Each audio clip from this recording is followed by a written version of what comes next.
সিজনের এই প্রথম আম খাওয়া আমার হচ্ছে, তাও আবার বঙ্গাইগাঁওতে। আগে ওই দিক থেকে খেয়ে এসেছি, কিন্তু বঙ্গাইগাঁওতে এখনও অবধি খাইনি। তারপরে দুপুরে খাওয়া দাওয়া করার পর আমি একটা আম কেটে নিয়েছিলাম খাবো বলে, কিন্তু এক টুকরো খাবার পর আমার একদমই ভাল লাগেনি।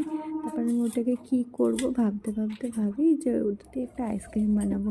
তার জন্য আমি মিক্সিং জারে আমগুলো আর কিছুটা দুধ আর কিছু চিনি দিয়ে ওটাকে ভালো করে পেস্ট বানিয়ে নিই, আর বাকি দুধের মধ্যে ওই পেস্টটা ঢেলে ভালো করে ঘুলে নিয়েছি। ঘোলার পর একটু কিশমিশও দিয়েছি, কাজু বাদামও দিতে পারো। তারপর আমি আগেই একটা আইসক্রিম খেয়েছিলাম, তখনই ভেবেছিলাম যদি আমি কখনো আইসক্রিম বানাই, তার জন্য আমি ডিব্বাটা রেখে দিয়েছিলাম ভালো করে ধুয়ে, সেটা এখন কাজে লেগে গেছে। তো ওইটার মধ্যেই আমি কিছুটা পেস্ট ঢেলে ওটাকে আমি ডিপ ফ্রিজে রেখে দিই, এবার যখন আইসক্রিম হবে তখন খাবো। তারপর আর কী করবো, আমি ঘরগুলো ভালো করে অন্ধকার করে নিয়েছি একটু কোনো নাটক বা কিছু মুভি দেখার জন্য।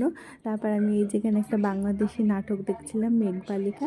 বাংলাদেশি এই নাটকগুলো দেখতেও ভালো লাগে, আর তার থেকে বেশি ভালো লাগে ওদের কথাগুলো শুনতে। তারপর আমি একটুখানি গাছগুলোতে জল দিয়ে নিই, এই সব গাছগুলো আমি শ্বশুরবাড়ি থেকে নিয়ে এসেছি। তারপর বিকালে আমরা বন্ধুরা মিলে ফুচকা খেতে বেরিয়ে যাই, দেন ওর বাড়িতে একটু চাট খেয়ে বাড়ি চলে আসি।